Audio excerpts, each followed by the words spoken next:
हम लोग class 12 physics का जो है चैप्टर 1 का पार्ट 3 पढ़ने वाले हैं। फ्रेंड्स, मेरा जो पार्ट 1 और पार्ट 2 जो था वो कूलम्स लॉ पर बेस्ड था। आज जो हम लोग पढ़ने वाले हैं वो प्रिंसिपल ऑफ सुपरपोजिशन।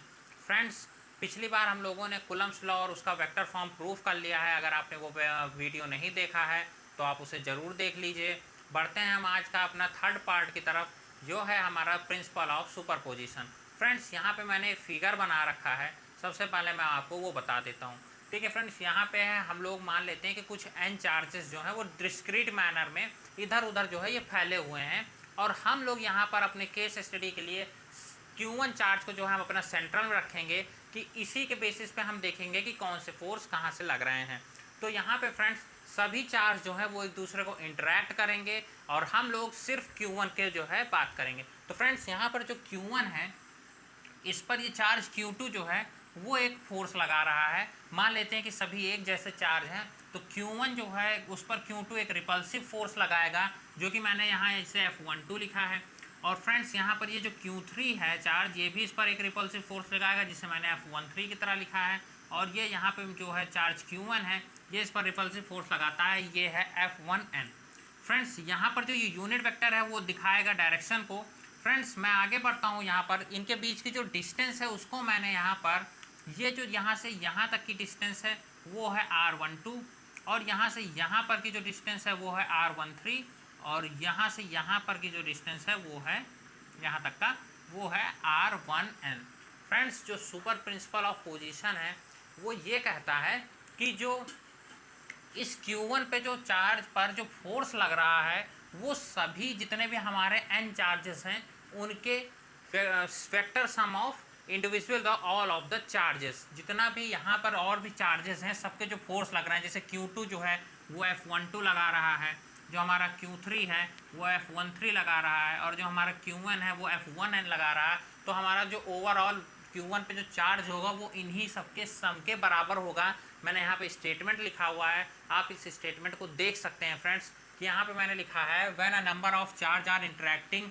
जब यहाँ पर मान लेते हैं कि कुछ n चार्जेस हैं वो एक दूसरे से इंटरेक्ट कर रहे होते हैं, then the total force on a given charge, जब वो total force on given charge, जैसे मैंने यहाँ पर इस Q1 को मान रखा है, इस the vector sum of individual force, तो इन पर जो ये वेक्टर फॉर्म है इन सब का इंडिविजुअल जो सम होगा वो exerted the force on the other charge given on the charge, जो हमारा गिवन चार्ज होगा उस पर जो फोर्स लग रहा है उसके बराबर होता है।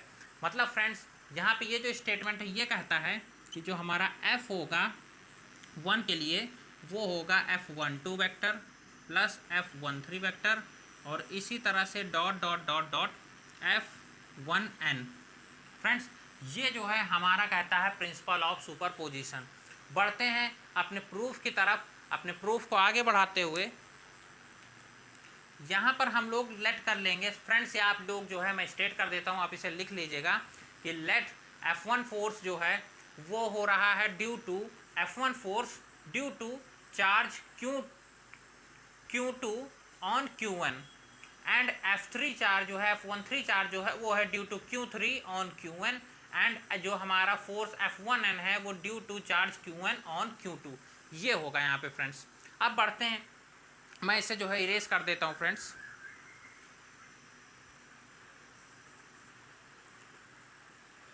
तो फ्रेंड्स हम लोग एक एक करके सभी फोर्सेस के बारे में जो है उसको हम लोग यहाँ पे लिख लेंगे। जैसे हमारा जो फोर्स F12 है, तो यहाँ पे हम लोग फोर्स F12 को क्या लिखेंगे फ्रेंड्स कि 1/4 pi epsilon not Q1 Q2, और इनके बीच की दूरी जो है वो R12 है। सॉरी, यहाँ पर जो है इसकी डिस्टेंस जो है वो R12 है, और यहाँ पर इसका जो यूनिट वेक्टर है वो है R21 वेक्टर, और यहाँ पे इसका स्क्वायर लिख दीजिए। फ्रेंड्स सिमिलरली इसी तरह से अगर हम फोर्स F13 के लिए देखते हैं, तो यहाँ पे जो है ये यहाँ पर 1/4 pi epsilon not Q1 Q3, और यहाँ पर R13 का स्क्वायर ये होगा R31 यूनिट वेक्टर। ये R13 क्यों होगा फ्रेंड्स, क्योंकि इसका डायरेक्शन जो है वो फोर्स 13 की तरफ जा रहा है और ये 3 से 1 की तरफ को जा रहा है, इसलिए इसका जो यूनिट वेक्टर डायरेक्शन वो हमने 3 1 लिखा हुआ है फ्रेंड्स। इसी तरह से अगर हम मान लें कि n है, यहाँ पे 1/n जो होगा हमारा वो होगा 1/4 pi epsilon not Q1 upon R1n का स्क्वायर, और यहाँ पे हमारा वेक्टर ये। फ्रेंड्स इसके बाद जो है हम लोग इसे जो है जो हमारा प्रिंसिपल ऑफ सुपरपोजिशन है उसमें से पुट करा देते हैं। तो फ्रेंड्स यहाँ पे हमारा जो f हो जाएगा वेक्टर F1 वो होगा F12 प्लस F13 और डॉट डॉट डॉट F1n।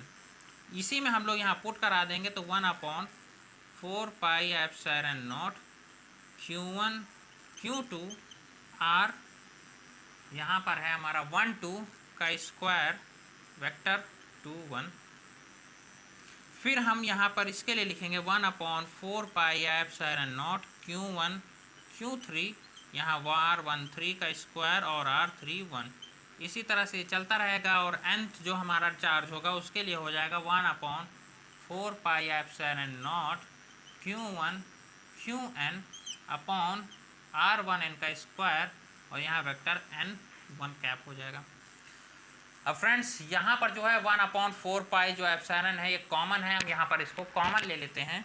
तो यहाँ पे आ जाएगा 1/4 पाई एप्सिलॉन नॉट और यहाँ पे होगा Q1 Q2 R12 का स्क्वायर और R21 का स्क्वायर, और Q1 भी फ्रेंड्स आप बाहर ले लीजिए और यहाँ पे हमारा बचेगा सिर्फ Q2 और यहाँ पे हमारा बचेगा Q3 अपॉन R13 का स्क्वायर R31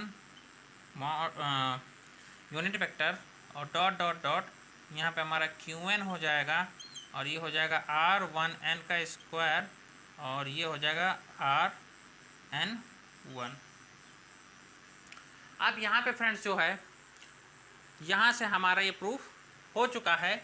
आप चाहें तो इस Q1 को जो है अंदर भी लिख सकते हैं, इसे आप अंदर ही लिखा रहने दीजिए कि यहाँ Q1 है, यहाँ पे Q1 है और यहाँ पर Q1 है। फ्रेंड्स इसी के साथ जो हमारा सुपरपोजिशन ऑफ वेक्टर है वो पूरा हो चुका है। मैं इसे बॉक्स में पुट कर देता हूँ फ्रेंड्स कि हमारा जो F है वो है ये। फ्रेंड्स ये है F1 के लिए। अगर मान लेते हैं कि हमसे F2 का पूछते हैं तो हम लोग F2 का कैसे करेंगे, तो यहाँ पे हमें जो है F2 के लिए लिखना है F2 1/4 pi epsilon not Q2 Q1 और यहाँ पे हमारी डिस्टेंस R21 हो जाएगी 21 का स्क्वायर और यहाँ हमारा वेक्टर हो जाएगा 1 2 प्लस फिर यहाँ Q2 Q3 हो जाएगा और यहाँ हमारी डिस्टेंस हो जाएगी R23 का स्क्वायर और यहाँ पे 2 3 डॉट डॉट डॉट। इसी तरह यहाँ पे Q2 Qn हो जाएगा अपॉन में R2n का स्क्वायर और यहाँ पे Rn2 यहाँ पे से 3 2 कर लीजिए। फ्रेंड्स इस तरह से हम इसे वेक्टर फॉर्म में लिख सकते हैं और हमें जो भी चार्जेस को लिखना होगा हम इस तरह से रिप्रेजेंट करेंगे। हम इसे भी बॉक्स में पुट कर देते हैं।